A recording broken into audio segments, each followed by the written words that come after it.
it's really critical to make sure that you're seeking feedback, right, from the community that you're supposed to be assisting. You want to make sure that you're listening, receiving guidance, recommendations, if there's concerns, hearing those and trying to address them as well. That's a absolutely key important thing.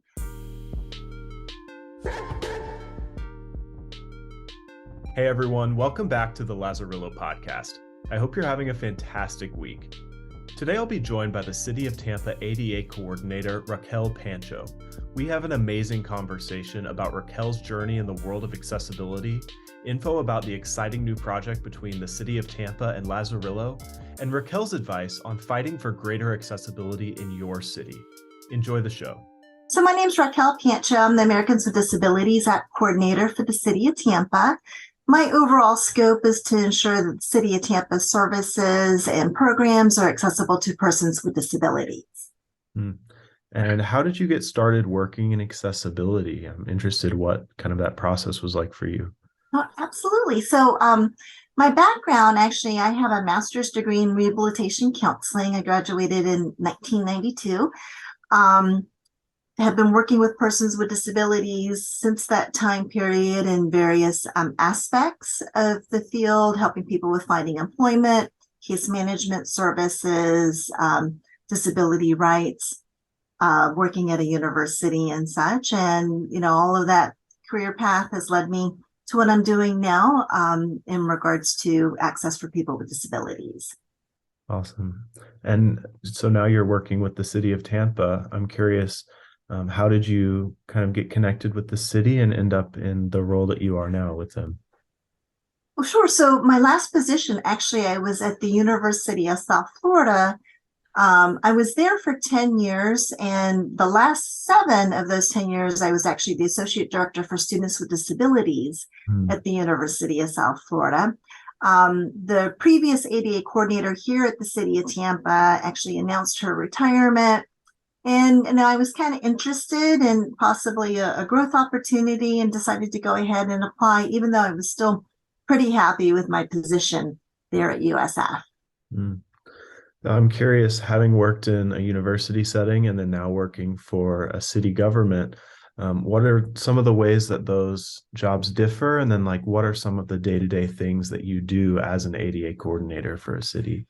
Okay, sure. So with my last position, I actually had a lot of contact with our students. I mean, pretty much that was the crux of my day, was meeting with students from the moment that we opened until we closed to address, their access needs to the academic environment, providing support services and such. With my role here at the city, while I have contact with our community members, it definitely is not as intense with the amount of actual appointments, meeting with individuals. So my overall role here, that's been, I guess, reduced somewhat, though not eliminated completely. But I do a lot of systemic problem solving, trying to address access concerns, looking at cities' policies, procedures, those types of things. I see. And another thing I'm curious about is I'm sure you have to work a lot with different organizations and departments within the city to coordinate as you're trying to advance accessibility. I'm curious, what are some of those different groups that you work with on a kind of day-to-day basis to try to improve accessibility in the city? Yes. So let me first talk about the importance that we have in regards to networking with our local agency providers and organizations who advocate for persons with disabilities. I think it's important to have strong relationships with them so that we can consult with them on any of the initiatives that the City of Tampa is actually going to be implementing, seeking advice, what are their thoughts, those types of things. And then internally, I frequently network and collaborate across all city departments. That there probably isn't one department that I haven't, collaborated with or worked with in regards to access needs for our community members. I mean, access touches everything that we do. Are customers getting lost or overwhelmed trying to navigate your business? Let Lazarillo help. Lazarillo provides all the tools that you need to empower your customers to navigate more easily and independently. From interactive digital maps to simple and accessible kiosk displays to turn-by-turn directions with audible guidance on an intuitive mobile interface, Lazarillo makes navigation for your customers easy so that you can focus on running your business. Check out our website at lazarillo.app/business if you want to learn more. As a part of this podcast, one of the things that we're doing is kind of highlighting people that are working in accessibility and then talking about their specific experience and improving accessibility in whatever role, whether it's public or private, that they're serving in. And one thing that I like to ask is, as you know, as you've been working in accessibility, and I know this myself working in a role with a company that focuses on accessibility as well, you can encounter a lot of challenges when you're trying to improve accessibility, whether it's with, again, private or public organizations. I'm curious if, what are some of the challenges that you've faced over the years trying to increase accessibility, and what are some of the things you've learned over time about kind of how to work through those challenges and improve despite the systemic issues that we're facing?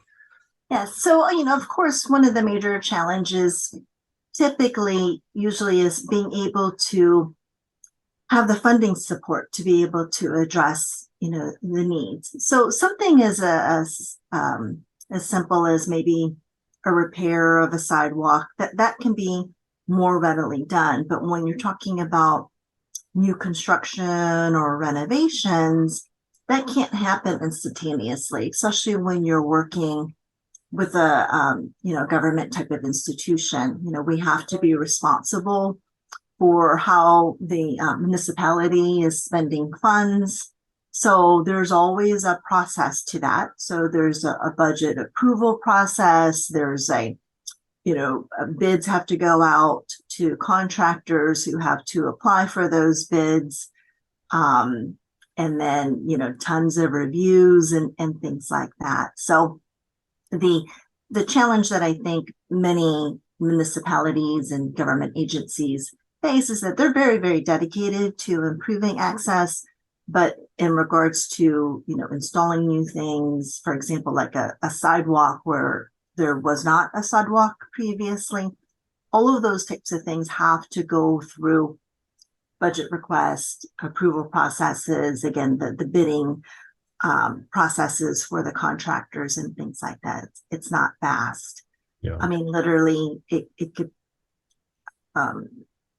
for a construction project, we might be looking at a construction project that's happening right now, but that process may have started probably about 2 years ago, if not longer. So that's sometimes the challenge of working for an entity, such as like a government office and such. So as a municipality, you're saying kind of the main issue is just time working through the system and getting everything processed to get to the point where you can actually implement those changes. Yes. And whenever those changes come to you, I mean, is it mostly the community members themselves reaching out and saying, it would be really great if we could have a sidewalk in this community? What's the process like for actually identifying those needs in the first place? Mm-hmm. Well, there's several things I believe that feed into the example that you have shared. So one might be community input.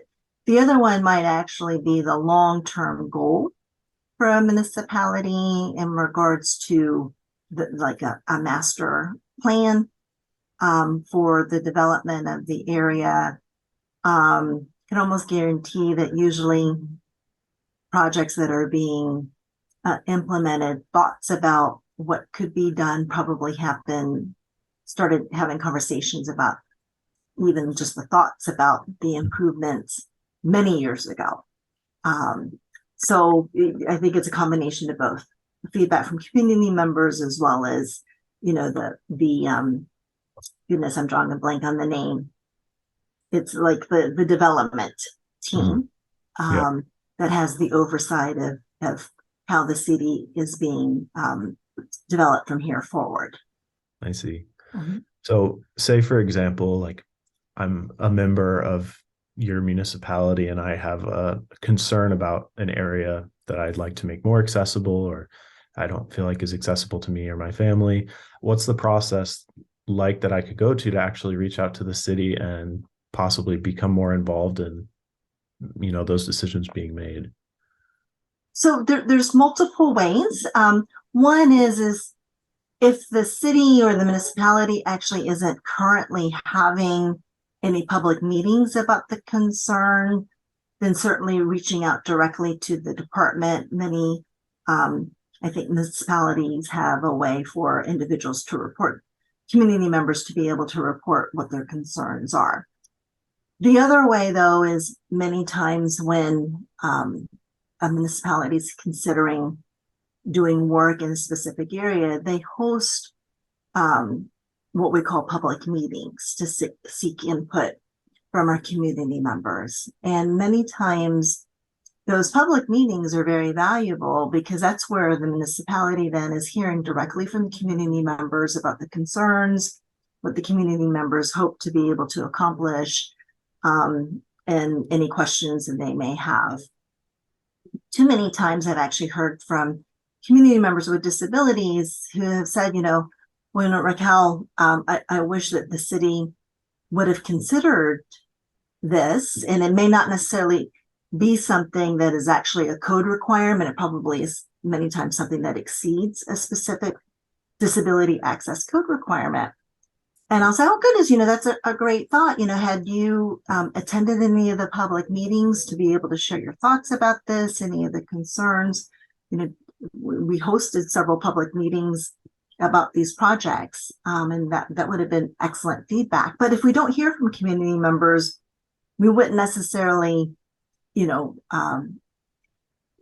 implement something that maybe was beyond, any kind of code requirements, again, because we hadn't really thought about some of those pieces of things that might be helpful.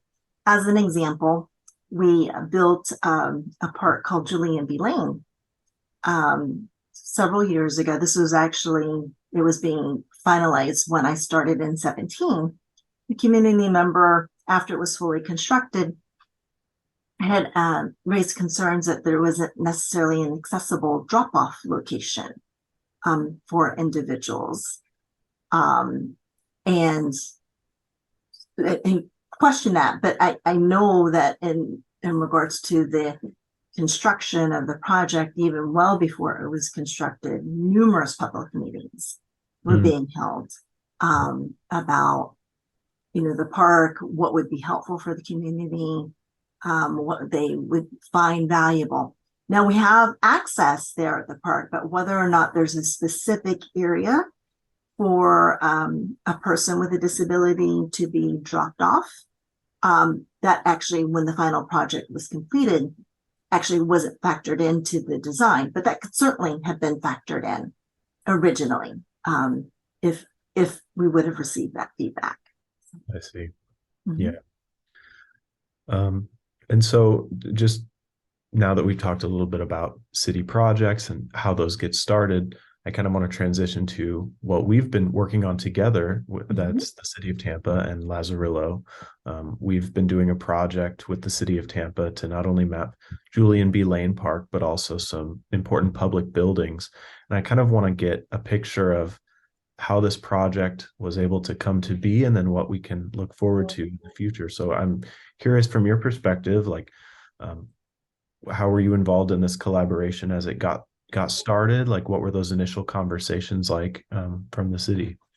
Excellent. So our director of mobility pulled me into the conversation. I quite honestly, I'm not sure if he had met Renee at maybe a tech conference or something like that, maybe a conference on mobility, and posed the idea to me. And right away, as soon as I heard about it, I was very excited. And the reason for that is actually working at the university, one of the groups that I was assigned to were students who had visual disabilities. And so I saw firsthand how the students required orientation and mobility, very intense services prior to every semester starting, so they could then be independent once the semester started. But the access within the buildings, unless they actually had received orientation and mobility instruction, they would need to rely on somebody, right? If they did not have that intense instruction, not only externally, but actually within the buildings. So when I heard that this Lazarillo project was actually available in a tool, I was excited because I thought, many times individuals that I had worked with on campus often said to me, that spontaneity of going to unfamiliar locations wasn't available to them. Sure, they can independently go, to the dining hall that they had learned the route to, or go to the Marshall Student Center.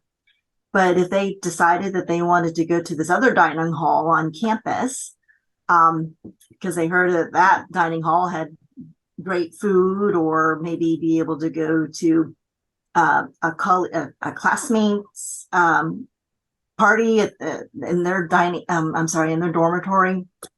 That wasn't necessarily available to them unless they actually had somebody assisting them, right, to those unfamiliar locations and such. So I was very excited that this could be offered and available, especially to some of our hubs. I actually would like to see this available in other locations as well.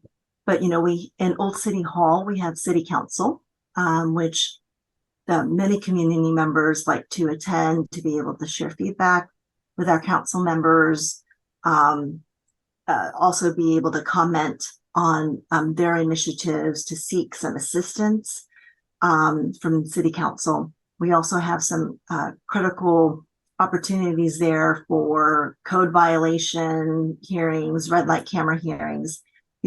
Those types of things are, important for people to be able to attend. And I love the idea that they may be able to go and be independent and not necessarily rely on a sighted guide to those locations. And of course, Julian B. Lane is a beautiful park. We're very proud of that location, and the ability of a person to visit that area, again, not have to be assisted by a sighted guide, and understanding the features and the locations of various things, even something as simple as the stations for their pets or their guide dogs, the restroom locations, the picnic shelters, those types of things, where the water is, where you can catch the water taxi. All of those things are wonderful amenities that are offered there, and the ability to know about them.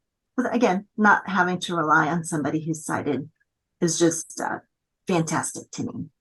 Yeah, I love how that kind of goes back to what we were talking about a bit ago when you were mentioning Julian B. Lane Park and the possible concern after the fact of it being built about an accessible drop-off location. Mhm. And you were talking about how, those are the types of things that it would be really valuable for community members to be able to raise at these city council meetings or like city meetings. And so for someone now to be able to go to some place like Old City Hall and maybe attend those meetings a little bit more easily and more independently, it could actually increase the likelihood that someone actually takes that concern and doesn't only think about it at home, but brings it into the city and kind of loops around and solves those problems a bit more easily. Yes, absolutely. So for many years, I've heard from people with various types of disabilities. And one of the things that individuals, again, who have visual disabilities have shared, that ability to go to a place that's unfamiliar, they typically just would not necessarily go unless they can be accompanied by an individual. I've heard from people who have mobility disabilities, and unless they can verify that they can get into their, like a restaurant, or typically it's like a restaurant, and be able to use the restroom, they typically won't decide to host a gathering there or meet there with other individuals until that access is available to them. So I kind of liken it in this way that by providing this, people will say, okay, I have the Lazarillo app. I want to go to city council. I need to go to a code violation hearing, and I can go as I need to and not necessarily have to rely on somebody to accompany me. Did you know that Lazarillo has a fully accessible and completely free mobile app designed to help people with disabilities navigate their surroundings more independently? With the Lazarillo app, you can explore accessibly with detailed audio descriptions of your surroundings and turn-by-turn wayfinding in a super intuitive and accessible mobile interface. Over 250,000 people around the world are already using the Lazarillo app to navigate, and you can too. If you want to learn more, you can check out our website at lazarillo.app or download Lazarillo for free right now on Google Play and the App Store. Yeah, I think something that's so important with disability, and speaking from my experience as a caregiver for my mother who had multiple sclerosis and had mobility and visual disability as well, is that sometimes when you're talking about disability, especially in the sense of like budgets, governments, boards, responding to the needs of people with disabilities is often more reactionary and less taking initiative to actually put something out there and engage with the community first.